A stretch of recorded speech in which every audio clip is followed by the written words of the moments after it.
चलिए खबरों में बढ़ते हैं आगे और आज की सबसे बड़ी खबर का रुख करते हैं। एससी एसटी आरक्षण में वर्गीकरण के खिलाफ देश भर में विरोध प्रदर्शन किया जा रहा है और इसका असर प्रदेश के कई जिलों में भी साफ तौर पर देखा जा सकता है। भारत बंद को कई राजनीतिक पार्टियों के साथ साथ सामाजिक संगठनों का भी समर्थन मिला है। सुरक्षा के मद्देनजर भारी पुलिस बल की तैनाती कर दी गई है। प्रशासनिक तमाम संगठनों से शांतिपूर्ण तरीके से रैली निकालने की अपील करता हुआ नजर आए। दरअसल सुप्रीम कोर्ट के आरक्षण में क्रीमी लेयर लागू करने की इजाजत देने के लिए अब यहाँ पर जो डायरेक्शंस दिए गए सुप्रीम कोर्ट की तरफ से, उसको लेकर दलित आदिवासी संगठन नाराज हैं। 14 घंटे का भारत बंद का आह्वान किया गया था। National Confederation of Dalit and Adivasi Organisation ने इसे दलित और आदिवासियों के संवैधानिक अधिकारों के खिलाफ बताया है। और अलग अलग प्रदर्शन से जुड़ी 6 तस्वीरें आपकी टीवी स्क्रीन पर राजधानी जयपुर से लेकर भरतपुर, गंगापुर सिटी, बाड़मेर, भीलवाड़ा और चित्तौड़गढ़ से ये तस्वीरें आप देख पा रहे हैं, जहां पर जाति के नाम पर देश को बांटने का आरोप लगाते हुए अलग अलग जो संगठन है वो सड़कों पर उतर आए हैं और उनकी ओर से सुप्रीम कोर्ट के फैसले का बहिष्कार किया जा रहा है। फैसले को वापस लिए जाने की मांग की जा रही है और आज भारत बंद का असर प्रदेश भर में भी साफ तौर पर देखा जा सकता है। तो राजस्थान में कुल मिलाकर मिला जुला असर काट सकते हैं आपके 6 तस्वीरें शहरों की, जहां पर देखिए बड़ी संख्या में प्रदर्शनकारी सड़कों पर उतरे और रैली निकाली। और अब आपको चित्तौड़गढ़ में भारत बंद की तस्वीरें दिखाते हैं, जहां भारत बंद का असर दिखाई दे रहा है। अनुसूचित जाति जनजाति महासंघ द्वारा एक दिवसीय बंद रखा गया। रैली निकालकर प्रदर्शन किया जा रहा है, तो वहीं दुकानें भी बंद रखी गई हैं। बस स्टैंड खाली पड़ा है। रोडवेज बसों का संचालन भी बंद है। सिर्फ इमरजेंसी सेवाओं को छोड़कर सभी सेवाएं ठप हैं। बाजार बंद हैं। 3 अलग अलग तस्वीरें देखकर समझिए किस तरीके से प्रदेश भर में बंद का व्यापक असर दिखाई दे रहा है। विरोध प्रदर्शन करने के लिए सड़कों पर प्रदर्शनकारी उतरे हुए हैं। दुकानें बंद है, बस स्टैंड भी खाली है। तो जाहिर तौर पर ट्रांसपोर्ट पर भी काफी अच्छा खासा असर देखने को मिल रहा है। और नीला कलर जो कि दलित एकता का प्रतीक कहा जा सकता है, हाथ में पोस्टर लिए, नीले झंडे लिए हुए प्रदर्शनकारी इस बात का विरोध कर रहे हैं। सुप्रीम कोर्ट की डायरेक्शन, सुप्रीम कोर्ट का फैसला जिसमें कहा गया था कि कोटा के अंदर कोटा लागू होना चाहिए, यानी कि एससी एसटी में वर्गीकरण होना चाहिए और इसके साथ साथ सब कैटेगरीज को लेकर राज्य सरकार को अधिकार दिया गया था। इसी का विरोध यहाँ पर तमाम एससी एसटी संगठन कर रहे हैं।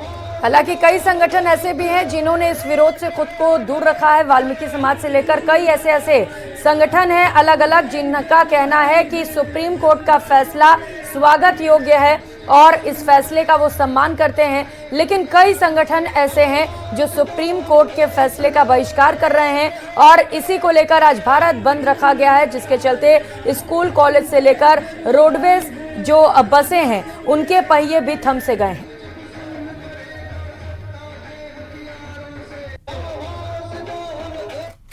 उन्होंने कांग्रेस में वे पहले काम किया है, भारतीय जनता पार्टी में आए, पंजाब का उनको भारतीय जनता पार्टी ने प्रत्याशी बनाया और आज राजस्थान से चुन करके वो जा रहे हैं। इसके लिए राजस्थान में एक और मंत्री हमें खुशी है कि ऐड होगा और प्रधानमंत्री जी मोदी जी ने खास करके जो सिख समाज को मौका दिया है, पहले भी हरदीप सिंह जी पुरी हों, रवनीत सिंह जी बिट्टू हों, और हमारा जिस तरीके का सिख समाज को उन्होंने पूरे देश भर के अपने केंद्रीय मंत्रिमंडल में जिस तरीके का प्रतिनिधित्व दिया है, हमें पूरा समाज उसके लिए प्रधानमंत्री मोदी जी का धन्यवाद करता है।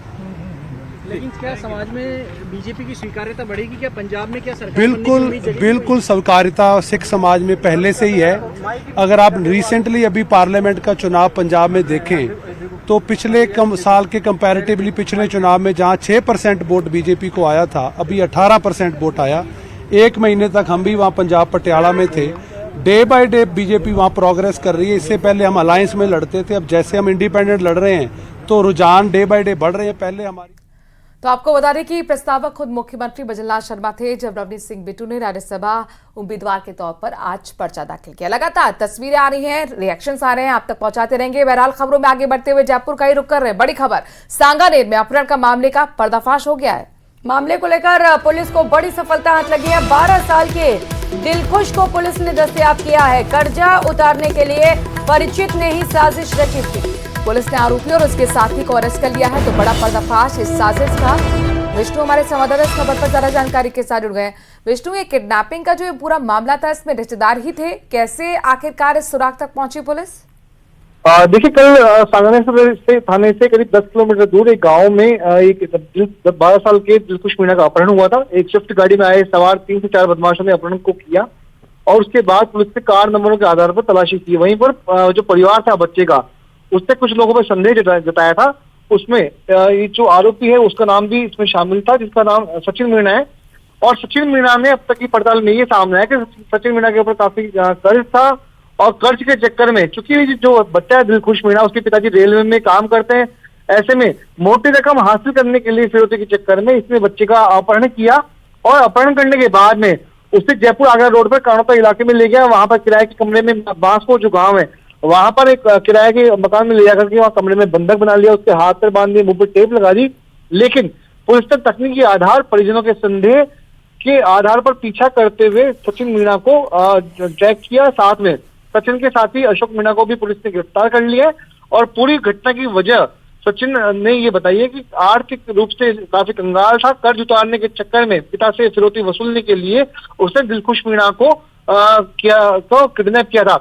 पूरी वारदात के बाद एसएचओ पूनम चौधरी, उसके अलावा कानोता एसएचओ राजीव यदुवंशी की टीम ने नाकाबंदी की। नाकाबंदी के दौरान जो लोकेशन सामने आई बांसको गांव, तो वहां जाकर के पुलिस ने सचिन मीणा को गिरफ्तार किया।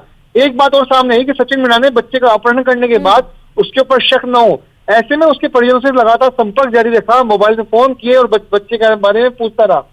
जब परिजनों ने संदेह जताया लगातार सचिन के ऊपर, तो आखिरकार पुलिस उस तक पहुंची और बच्चे को सकुशल बरामद कर लिया। शातिर क्या क्यों ना हो, पुलिस वहां तक पहुंच ही जाती है और बड़ी सफलता मिली। यहाँ पर पुलिस को बड़ा खुलासा हुआ है। बच्चे की स्थिति ठीक है विष्णु? बिल्कुल, बच्चे की स्थिति ठीक है। फिर भी उसको प्रारंभिक तौर पर उसका चोट का जो है मुआयना करवाया, चूंकि रात भर उसको उसके हाथ पे बांधे रखे, उसके मुंह पे टेप लगा दी गई, आंखों पे कपड़ा बांध के रखा, अंधेरे कमरे में रखा। सचिन मीणा ने किराए पे कमरा पहले से ले लिया था, क्योंकि उसको मालूम था कि वो बच्चे को किडनैप पड़ेगा, क्योंकि पिछले कई दिनों से ये की वारदात को रच रहा था। इसीलिए उसने बांसको में कमरा भी किराए पर लिया था और उसी कमरे में किडनैपिंग करने के बाद बच्चे को ले गया, दिलखुश को वहीं बंद अंधेरे कमरे में रखा। लेकिन पुलिस को बड़ी सफलता इस पूरे केस में लगी और बच्चे को सकुशल बरामद करते हुए दोनों आरोपियों को गिरफ्तार कर लिया। कितने घंटे बाद पर्दाफाश हुआ है? देखिए, महज 8 घंटों के भीतर इस वारदात का पर्दाफाश करने में कामयाबी मिली है एसएचओ पूनम चौधरी को और जिले के पुलिस अधिकारियों को, जिन्होंने तत्काल नाकाबंदी करवाई और बच्चे को सकुशल बरामद करके उसके परिजनों को लौटा दिया। क्योंकि 7 बहनों में सबसे छोटा भाई था, 12 साल की उम्र थी और इसी वजह से सचिन मीणा को सचिन ने दिलखुश का किडनैप किया था, ताकि उसके पिता श्री राम मीणा से मोटी रकम फिरौती में वसूल कर ले। तो 7 बहनों ने, अकेलौता भाई होने की वजह बड़ी रही है अपहरण करने की वारदात में। जी विष्णु, के सभी को गिरफ्तार कर लिया गया है? देखिए, अभी तक 2 आरोपी इसमें सामने आए थे, सचिन और उसका सहयोगी अशोक। दोनों को पुलिस ने गिरफ्तार कर लिया। पुलिस का मानना है कि इस वारदात में कोई और भी होगा। तमाम जानकारी विस्तार से हम तक पहुंचाने के लिए। और चलिए खबरों में आगे बढ़ते हैं। SC/ST आरक्षण में वर्गीकरण के खिलाफ देश भर में विरोध प्रदर्शन किया जा रहा है, जिसका मिला जुला असर भरतपुर में भी देखने को मिला। तस्वीर आपके सामने भरतपुर की, जहां पर भारत बंद को कई राजनीतिक पार्टियां समर्थन दे रही हैं, सामाजिक संगठन भी समर्थन दे रहे हैं। भरतपुर के हीरादास चौराहे से रैली निकालकर विरोध शुरू किया गया। सुरक्षा के मद्देनजर भारी पुलिस जाब्ता भी तैनात रहा। प्रशासन संगठनों से लगातार शांतिपूर्वक तरीके से रैली निकालने की अपील कर रहा है। जो माननीय सुप्रीम कोर्ट का जो आदेश आया है SC/ST के विरोध में, जो समाज को बांटने का काम, कोटा पे कोटा देने का काम, ये दलित समाज, SC/ST समाज के लोग, OBC के समाज के लोगों, जो सुप्रीम कोर्ट के न्यायालय के जो डिसीजन के विरोध में आज भारत बंद का आह्वान किया है और भारत बंद में सभी समाज के लोग हमारे साथ में मिलकर आज भारत बंद कर रहे हैं, क्योंकि माननीय सुप्रीम कोर्ट जो फैसला दिया उसको निरस्त करें, ये हमारी मांग है। ये फैसला गलत है, ये समाज को बांटने का काम किया है सुप्रीम कोर्ट ने अपनी राजनीति करने के लिए। माननीय BJP के लोगों ने ये सुप्रीम कोर्ट का सहारा लेकर ये भारत का संविधान जो खत्म करने का काम किया है, जो SC लोगों को जो आरक्षण मिल रहा है उसको वंचित करने का काम किया है, इन लोगों ने जो सुप्रीम कोर्ट ने जो आज डिसीजन दिया है उसके विरोध में आज भारत बंद के भरतपुर के सभी कार्यकर्ता, हमारे सभी संगठन के लोग आज भारत बंद करने का आह्वान किया है और हम भरतपुर में सभी कार्यकर्ता एकजुट होकर आज उस सुप्रीम कोर्ट डिसीजन का विरोध करते हैं। सुप्रीम कोर्ट के क्रीमी लेयर फैसले को लेकर SC और ST संगठनों द्वारा विरोध जताया जा रहा है। विरोध के चलते आज भारत बंद के आह्वान में भरतपुर में ये रैली निकाली जा रही है और ये रैली हीरादास चौराहे से शुरू हो रही है, जो शहर के मार्गों से होते हुए जिला कलेक्ट्रेट कार्यालय पहुंचेंगे, जहां पर इनके द्वारा विरोध प्रदर्शन करते हुए जिला कलेक्टर को ज्ञापन सौंपा जाएगा। आप देखिए बड़ी संख्या में लोग यहाँ पर आए हैं और ये जो है रैली निकालते हुए आगे की तरफ बढ़ेंगे। सुरक्षा व्यवस्था को ध्यान में रखते हुए बड़ी संख्या में पुलिस बल यहाँ पर तैनात किया गया है। खुद एडिशनल SP लालचंद कायल, उनके साथ साथ CO सिटी सुनील कुमार और अन्य पुलिस जाब्ता यहाँ पर लगा हुआ है। लगातार जो पुलिस है वो चप्पे चप्पे पर तैनात है। बाजार आज व्यापारियों ने बंद किया है और इंटरनेट भी बंद किया हुआ है। शाम को ही इंटरनेट बंद के आदेश दिए गए। सुबह 9 बजे से शाम 6 बजे तक इंटरनेट बंद है। अफवाहों और भ्रामक प्रचारों को रोकने के लिए इंटरनेट पर पाबंदी लगाई गई। उसके साथ साथ कल जिला कलेक्टर और पुलिस अधीक्षक द्वारा सामाजिक संगठनों के साथ बैठक की गई और उस फैसले को लेकर के आज जो व्यापार संगठन है उसने बाजार को बंद किया है, जिससे कि कोई भी जो दंगा फसाद है वो इस तरह का मामला देखने को ना मिले। हालांकि यहाँ पर जो दलित समाज के जो संगठनों के नेता हैं उनके द्वारा शांतिपूर्ण तरीके से रैली निकालने के लिए प्रशासन को वादा किया गया है और लगातार ये आगे की तरफ बढ़ रहे हैं। उन्होंने कहा है कि हम शांतिपूर्ण तरीके से रैली निकाल करके जिला कलेक्टर को राष्ट्रपति के नाम ज्ञापन सौंपेंगे और लगातार वो इस फैसले का विरोध कर रहे हैं। आप देख सकते हैं कितनी संख्या में यहाँ पर लोग आए हुए हैं। लगातार ये संख्या बढ़ती जा रही है। कुछ देर में ही ये रैली यहाँ से प्रारंभ होगी और प्रारंभ होते हुए आगे की तरफ बढ़ेगी और जिला कलेक्ट्रेट पर रैली का विरोध प्रदर्शन करते हुए जिला कलेक्टर को ज्ञापन सौंपा जाएगा। कैमरा पर्सन मनीष के साथ दीपक पुरी, न्यूज 18 भरतपुर। तो SC/ST आरक्षण वर्गीकरण के खिलाफ गंगापुर सिटी जिला पूरी तरह से बंद है। वजीरपुर कस्बे में SC/ST वर्ग के लोगों ने जमकर विरोध प्रदर्शन किया है। साथ ही समूचे कस्बे में रैली निकालकर प्रदर्शन भी किया गया। प्रदर्शनकारियों का कहना है कि जब तक इस गंभीर मामले का निस्तारण नहीं होगा तब तक उनका आंदोलन जारी रहेगा और आगे भी इस आंदोलन को बढ़ाया जा सकता है। के सभी मुख्यालयों पर उपखंड स्तर के जो मुख्यालय है उन पर सभी पे ज्ञापन दिए जा रहे हैं और कुछ जगह दे दिए है। हम लोग भी वजीरपुर उपखंड पे गए थे, वहाँ शांतिपूर्वक रैली और धरना प्रदर्शन करके और वजीरपुर संपूर्ण रूप से अच्छा तादाद में ऐतिहासिक तरीके से बंद रहा और वो लोग यहाँ पे रैली के रूप में आ रहे हैं। सब लोग आधी पौन घंटा के बाद में यहाँ से रैली स्टार्ट होगी और हमारे जनप्रतिनिधि भी यहाँ पर पहुँच रहे हैं गंगापुर जिला के। उधर भारत बंद का असर भीलवाड़ा में भी देखने को मिल रहा है। SC/ST विभिन्न संगठनों द्वारा रैलियां निकाली जा रही हैं, बाजार बंद किया जा रहा है। विरोध प्रदर्शन की तस्वीरें आपके सामने हैं। इस दौरान शहर के सूचना केंद्र चौराहे पर भी बड़ी संख्या में विरोध प्रदर्शन किया गया। संविधान बचाओ संघर्ष समिति के जिला अध्यक्ष पंकज डिडवाना ने कहा कि आरक्षण में वर्गीकरण के फैसले पर समस्त SC/ST समाज में आक्रोश है। हमने शांतिपूर्वक अपना विरोध दर्ज करवाया है। ज्ञापन में हमने मांग की है कि हमारे आरक्षण से कोई छेड़छाड़ नहीं की जाए। तो वहीं दूसरी तरफ खटीक समाज के जिला अध्यक्ष शैलेंद्र ने कहा कि इस बंद में भीलवाड़ा की जनता ने पूरा साथ दिया है। सुप्रीम कोर्ट का जो फैसला आया है आरक्षण में वर्गीकरण, उसके खिलाफ आज पूरे भारत में SC/ST समाज में जो रोष व्याप्त है उसके तहत आज भारत बंद, उसी श्रृंखला में हमने भीलवाड़ा बंद का आह्वान किया है। 9 बजे से 2 बजे तक के लिए इमरजेंसी सेवा को खुला रखा है और शांतिपूर्वक तरीके से लॉ एंड ऑर्डर मानते हुए हम लोगों ने शांतिपूर्वक प्रोटेस्ट किया है। जो भारत बंद का आह्वान हुआ है, माननीय न्यायालय द्वारा जो 7 जजों की बेंच ने जो प्रस्ताव रखा है उसके विरोध में पूरे हिंदुस्तान में बंद का आह्वान किया है, जो शांतिपूर्वक तरीके से बंद को सफल बनाने का प्रयास किया जा रहा है। और भीलवाड़ा की जहां तक बात है कि आम जनता ने भीलवाड़ा में बहुजन समाज की समस्याओं के लिए हर बार सपोर्ट किया है और इस बार भी आज भी सपोर्ट कर रहे हैं। ले साहब जो हुक्म, हम तो कभी भी चलो एक और मंत्री बढ़ गया राजस्थान से। हाँ, ये हमारा राजस्थान का सौभाग्य है कि पहले से भी हमारे यहाँ 4 मंत्री तो है ही, और एक स्पीकर है, और एक 5 मतलब 6ठा और हो गया है। हाँ, राज्यसभा में सभापति भी है, तो फिर हमारे तो ये सौभाग्य है। 5 उंगलियां घी में और सर कढ़ाई में, इसलिए कोई चिंता वाली बात नहीं। और खास बात ये है कि पंजाब से जो पूर्व मुख्यमंत्री वहाँ के स्वर्गीय बेंत सिंह जी के पौत्र रवनीत सिंह, वो हमारे राज्यसभा में राजस्थान की तरफ से आज उनका नामांकन हमने किया है, और वो मंत्री भी हैं। इसलिए हमारा तो राजस्थान का तो मैं सौभाग्य ही मानता हूँ। हमारे सारे विधायकों ने आज उनको शुभकामनाएं भी दी है, और हम भी उनको शुभकामनाएं दे रहे हैं कि वो वहाँ जाएं राज्यसभा में। और वैसे राज्यसभा में हम बैलेंस हो गए, अब 5 कांग्रेस 5 बीजेपी हो ही गए, तो अब यूँ समझें कि राज्यसभा में भी अब हमारी स्थिति और मजबूती बनी है। बस आप सबका बहुत बहुत अभिनंदन, बहुत बहुत धन्यवाद। आप कार्यालय में आओ। अब केंद्र में मंत्री भी हैं, तो राजस्थान का पलड़ा कहीं भारी है? बिल्कुल राजस्थान का पलड़ा भारी, बिल्कुल भारी। ऑफिस इसका फायदा मिलेगा? निश्चित। हाँ, कार्यालय आएंगे, मैंने उनको बुला लिया, कार्यालय आएंगे, आते हैं। अध्यक्ष मदन राठौर को आप सुन रहे थे, जो कह रहे हैं कि निश्चित रूप से राजस्थान को इससे फायदा होगा। आपको बता दें कि राज्यसभा उम्मीदवार के तौर पर आज रवनीत सिंह बिट्टू ने नामांकन दाखिल कर दिया। उस वक्त की तस्वीरें भी आपको दिखा रहे हैं, जहां पर मुख्यमंत्री खुद मौजूद हैं, उप मुख्यमंत्री, दोनों उप मुख्यमंत्री नजर आ रहे हैं। फिलहाल खबरों में आगे बढ़ते उदयपुर का रुख कर रहे हैं, जहां पर छात्र देवराज हत्याकांड के बाद हुए तनाव और अशांति अब बहाल होने लगी है।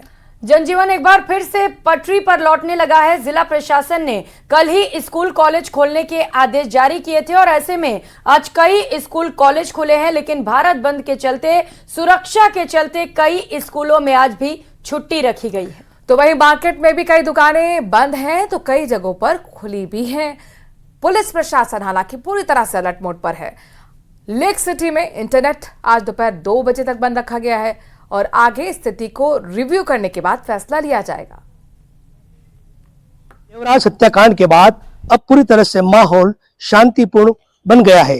धीरे धीरे जनजीवन फिर से एक बार पटरी पे आ गया है और शांति बहाल कर दी गई। जिला प्रशासन ने पूरी तरह से शांति व्यवस्था कायम की है। लोगों का जनजीवन फिर से एक बार पटरी पाने लगा है, और अब जो है कि उदयपुर शहर में अब धीरे धीरे मार्केट खुलने लगा है, स्कूल कॉलेज भी खुलने लगे। लेकिन आज भारत बंद का आह्वान को देखते हुए अभी भी कई जगह स्कूल कॉलेज नहीं खुले, कई जगह मार्केट नहीं खुले। मैं अभी इस समय मौजूद उदयपुर के गुरु गोविंद स्कूल के बाहर, आप देख सकते हैं गुरु गोविंद स्कूल है शहर का। इसमें अभी बच्चे सुबह आए हैं, अपनी क्लासों में पढ़ रहे हैं, और जो गेट पर जो टीचर्स भी अपनी ड्यूटी दे रहे हैं। बताया जा रहा है कि जिला कलेक्टर ने कल पूरी तरह से घोषणा की थी कि अब उदयपुर में धारा 100 हालांकि 144 लागू रहेगी, लेकिन पूरी तरह से मार्केट खुलेंगे, स्कूल कॉलेज भी खुलेंगे। लेकिन एक बार फिर भारत बंद का जो आह्वान है उसको देखते हुए अभी भी कई जगह इसका मिला जुला असर दिख रहा है, क्योंकि सुबह भी अभी काफी दुकानें नहीं खुली है और कुछ दुकानें खुली है, तो कई जगह स्कूल कॉलेज बंद भी है और तो कई जगह चालू है। तो पूरी तरह से व्यापक असर दिखा जा रहा है बंद का भी। लेकिन शहर में और पूरे जिले में अब पूरी तरह से शांति हो चुकी है, तनावपूर्ण माहौल खत्म कर दिया गया। लेकिन एहतियात के तौर पर अभी भी धार्मिक स्थलों। तो वहीं श्रीगंगानगर के सूरतगढ़ में नेशनल हाईवे नंबर 62 पर वन्यजीव प्रेमियों का धरना प्रदर्शन आज लगातार दूसरे दिन भी जारी है। आपको बता दें कि बीती रात वन्यजीव प्रेमियों ने नेशनल हाईवे 62 पर भजन कीर्तन कर रात गुजारी थी। बड़ी संख्या में महिलाएं भी इस धरना प्रदर्शन में शामिल हुई हैं। हाईवे धरना देने से वाहन चालकों को भी परेशानियां हो रही हैं, जो वहां से गुजर रहे हैं वाहन चालक। वन्यजीव प्रेमियों ने डीएफओ और रेंजर को निलंबन करने की मांग पर लगातार वो अड़े हुए हैं। जीव प्रेमियों का कहना है कि अगर जल्द उनकी मांगे नहीं मानी जाती तो आंदोलन को उग्र आगे किया जाएगा।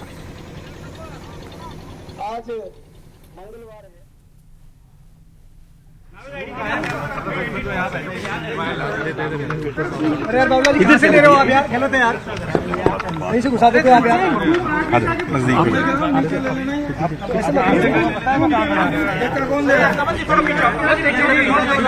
नजदीक आपको राजस्थान से एक बड़ी जिम्मेदारी मिली है, किस तरह से आप राजस्थान के लोगों को भरोसा देते हैं, क्योंकि अब तो राजस्थान से एक और मंत्री भी बढ़ गया आपके आने के साथ ही।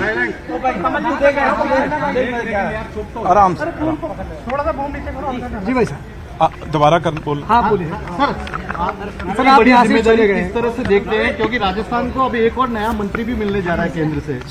मैं सबसे पहले आपके प्रश्न से पहले मैं अपने प्रिय सबके प्रधानमंत्री नरेंद्र मोदी जी, हमारे देश के गृह मंत्री अमित शाह जी, हमारे बीजेपी के प्रेसिडेंट जेपी नड्डा साहब, उनका और खास तौर पे हमारे भजनलाल शर्मा जी जो हमारे राजस्थान के बहुत ही उम्दा सीएम हैं, और खास तौर पे हमारे मदन जी राठौर जो हमारे बीजेपी प्रदेश के प्रधान हैं, हमारे जोगाराम जी जो पार्लियामेंट अफेयर मिनिस्टर भी हैं, जिनकी देखरेख में ये सब कुछ हुआ है, हमारे दोनों डिप्टी सीएम दिया कुमारी जी, खास तौर पे प्रेम भैरवा जी और जोगेश्वर गर्ग जी हमारे चीफ विप, और सारे ही कैबिनेट मिनिस्टर और हमारे प्रिय राजस्थान के बीजेपी के एमएलए, जिनका मैं बहुत ही आभार प्रकट करता हूं और बहुत ही खुशी से ये बात कह सकता हूं भी इतना प्यार, इतना प्रेम, इतनी मोहब्बत जो हमारे राजस्थान के एमएलए साहबानों ने दी है, मेरे पास उसके लिए शब्द नहीं है। तो जैसे आपने ये कहा, सबसे पहले तो क्योंकि इनके वजह से मैं राज्यसभा राजस्थान से चुना जाऊंगा। बिल्कुल ये भी ठीक है भी दूसरी पार्टियों ने कोई भी कैंडिडेट खड़ा नहीं किया, इसलिए बीजेपी की यहां बड़ी ये जीत है। जहां तक आपने कहा, राजस्थान के लिए बहुत बड़ी खुशी की बात है, क्योंकि राजस्थान के कुछ दिन पहले ही हमारे चंडीगढ़ के एडमिनिस्ट्रेटर और हमारे पंजाब के गवर्नर श्री गुलाब सिंह जी कटारिया साहब, जो 8 बार से ज्यादा विधायक रहे, ऑपोजिशन लीडर रहे, और वो उन्होंने जाके अपना प्रभार संभाला है। और ये कुछ ही दिनों में जो मेरी नॉमिनेशन पार्टी ने की वो राजस्थान से की। तो राजस्थान एक ऐसा प्रदेश और पंजाब जहां से मैं आता हूं, दोनों हमेशा देश की रक्षा के लिए, देश की शान के लिए, देश की पगड़ी के लिए मैं समझता हूं हर वक्त पाकिस्तान सीमा पे तैनात रहते हैं, अपनी कुर्बानी, अपनी जान तक निछावर करते हैं। और दूसरी बात, हमारे बॉर्डर हैं जो, जहां हनुमानगढ़ की बात करूं, गंगानगर की बात करूं, तो सारा जो है वो पंजाब से लगते हैं। तो मुझे पर अब मैं राजस्थान से एमपी हूं, तो मेरा जो जन्मभूमि पंजाब है, अब कर्म भूमि जो वो पंजाब और खास तौर पे राजस्थान रहेगा। राजस्थान के हमारे बहुत बड़ा हिस्सा है जो कैबिनेट में राजस्थान से प्राइम मिनिस्टर साहब ने दिया है, और मैं भी उसमें जैसे आपने कहा आज शामिल हो जाऊंगा। और कोई भी जो मेरे पास मिनिस्ट्रीज हैं, रेलवे है, फूड प्रोसेसिंग है और मिनिस्ट्रीज हैं, उसके लिए कोई भी कमी राजस्थान के लिए नहीं छोड़ी जाएगी। राजस्थान के टूरिज्म के लिए, राजस्थान के लिए, क्योंकि मेरे पास जो फूड प्रोसेसिंग है उससे, क्योंकि जितना खाना, जहां इतनी जो सेहत के लिए, हेल्थ के लिए बहुत जरूरी चीजें हैं, वो जिसको ऑर्गेनिक कहते हैं, जिसको बगैर किसी खाद के बगैर नेचुरल जो खेती है वो होती है राजस्थान में, और उसको ब्रांडिंग करना है सारी दुनिया में। तो जो हम कहते हैं भी किसान की दुगनी आया और उससे ज्यादा कैसे करनी है, वो इसी से फूड प्रोसेसिंग पे हो सकती है। बड़े से बड़ा जो स्कीम्स है उसका लाभ नीचे तक हमारे गांव के लोगों के और छोटे शहरों को पहुंचे, वो काम भी शुरू करेंगे। पर फिर दोबारा मैं अपने मुख्यमंत्री साहब का, जो सुबह से और कल से तो मैं देख रहा हूं, मेरे को टाइम मिला उनके साथ बताने का, इस तरीके से चिंतित रहते हैं अपने प्रदेश के लिए। बहुत कम मुख्यमंत्री मैंने ऐसे देखे हैं जो रात के 2 बजे तक काम करते हैं और सुबह 6 बजे उठ के अपने प्रदेश के लिए लग जाते हैं। ये देख के मुझे बहुत खुशी हुई है। और उनकी कैबिनेट वो भी हर वक्त अपने मिनिस्ट्रीज में, अपने काम में, और एमएलए साहबान बहुत ही, राजस्थान की जो टीम है वो बहुत अच्छी है और मैं उस टीम में शामिल हुआ हूं। मेरी खुशकिस्मती है, मुझे मौका मिला है। मैं इनका फिर एक बार बहुत बहुत आभार प्रकट करता हूं। ये कर्जा है मेरे ऊपर, जो राजस्थान की पगड़ी है, पंजाब की भी पगड़ी है, उस पगड़ी को, उसकी शान को मैं और ऊंचा करूंगा। उसे बिल्कुल कभी भी ऐसा मौका नहीं मिलेगा भी कभी कोई उस चादर पे, उस पगड़ी पे दाग लगे। तो सर, क्या पंजाब में फर्क पड़ेगा? पंजाब में बीजेपी की सरकार बन सकती है आने वाले दिनों में? जिस तरह कहा जा रहा है जनाधार बढ़ रहा है वहां पार्टी। ये आपने बहुत इंपॉर्टेंट क्वेश्चन पूछा है और मेरे सारे एमएलए, मंत्री साहबान और बीजेपी की लीडरशिप, मुख्यमंत्री तक, मेरे से उन्होंने ये हर जब अपनी अपनी बात रख के ये बोला भी आपसे हम ये सबसे ज्यादा काम तो है ही है मिनिस्ट्रीज के, लेकिन पार्टी भी आपसे चाहती है भी अब राजस्थान में जैसे सरकार है उस तरीके से पंजाब में भी बीजेपी की सरकार बने। 19% वोट हमें पिछली लोकसभा में मिला, तकरीबन 25 लाख वोट है जो पड़ा है हमें। और मैं विश्वास से कह सकता हूं, आगे हमारा अलायंस रहता था अकाली दल से, सिर्फ हम 117 में से 23 सीट लड़ते थे। इस बार हमने 23 सीटें अकेले लोकसभा में जो है वो जीती हैं और हम 10 पे दूसरे नंबर पे हैं। इसलिए मैं विश्वास से ये कह सकता हूं, अब बीजेपी की अगली सरकार है जो मेहनत करके, बीजेपी की सरकार है जो, वो मेरी बहुत बड़ी, मेरे पे जिम्मेवारी भी है और मेरे सारे पंजाब के बीजेपी के जितने भी वर्कर हैं, लीडर हैं, वो इस भरोसे से लगे हैं। उनको ये इस बार एक जो वोट लोगों ने डाला है, जो प्यार दिया है, उनको भरोसा हो गया भी अगली 2027 में हम अपनी पंजाब में बीजेपी की सरकार लेके आएंगे। किसानों की नाराजगी, बिट्टू साहब, किसानों की नाराजगी बड़ा मुद्दा बना हुआ है। नहीं, किसानों की नाराजगी नहीं आप कह सकते। ये कुछ लीडर, जो किसान लीडर हैं, वो आपने देखा ही है।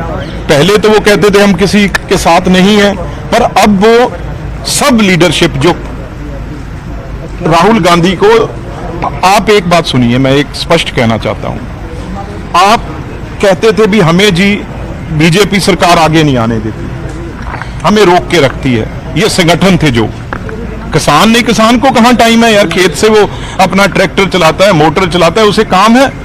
और ये अब जब उसी पार्लियामेंट में, देश की पार्लियामेंट में जहां बीजेपी की गवर्नमेंट है और प्राइम मिनिस्टर बैठते हैं और सेशन चल रहा था, वही किसान लीडर दिल्ली आए भी, दिल्ली आके वो पार्लियामेंट के अंदर एंटर भी हुए, पार्लियामेंट के एंटर होके राहुल गांधी के दफ्तर में भी बैठे, किसी ने रोका उनको? ये गलत भ्रम फैलाया हुआ है और एक बार नहीं 2 बार वो मिलके गए हैं। हाँ, अगर वो कोई भी आदमी बम लेके, पत्थर लेके, कृपान लेके, हथियार लेके आएगा, उसे तो आप, राजस्थान से भी कोई जाएगा उसे भी रोका जाएगा। लेकिन अगर वो किसी से मिलना चाहते हैं, दिल्ली जाना चाहते हैं, कोई नहीं, किसी ने रोका उनको, तो सारी लीडरशिप मिलके आई है। लेकिन एक बात मैं कह दूं, चाहे कोई भी स्टेट हो, वो उसका किसान कम रेट ले लेगा, कठिनाई सह लेगा, लेकिन बीजेपी सरकार ने जो एमएसपी है, हर फसल पे एमएसपी है, वो पंजाब और हरियाणा में है। एक दाना भी ऐसा नहीं है जो सरकार नहीं उठाती। तकरीबन 70,000 करोड़ का, 70,000 करोड़ की एमएसपी जो 2 क्रॉप पे, ये कनक है और पैडी है, और उसके अलावा जो गन्ना है और कपास है वो अलग, 1 लाख करोड़ से ऊपर पैसा बन जाता है 1 साल का।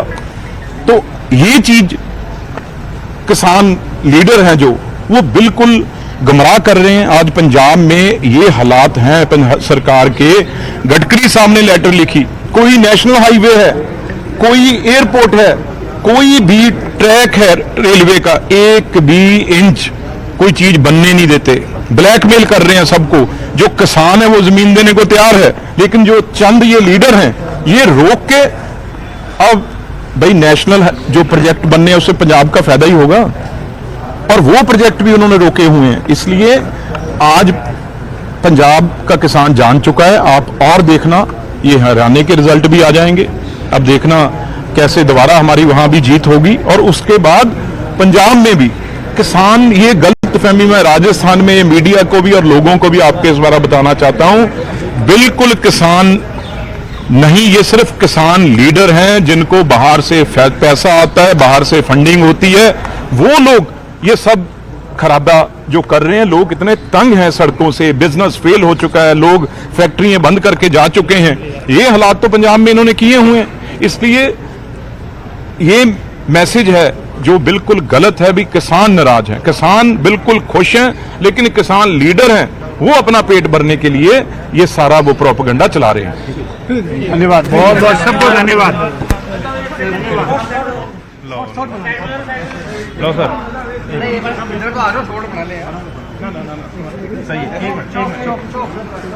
है, आइए सर, अरे एक मिनट, 1 to 1 नहीं होगी, अरे फिर सबको देना पड़ेगा यार।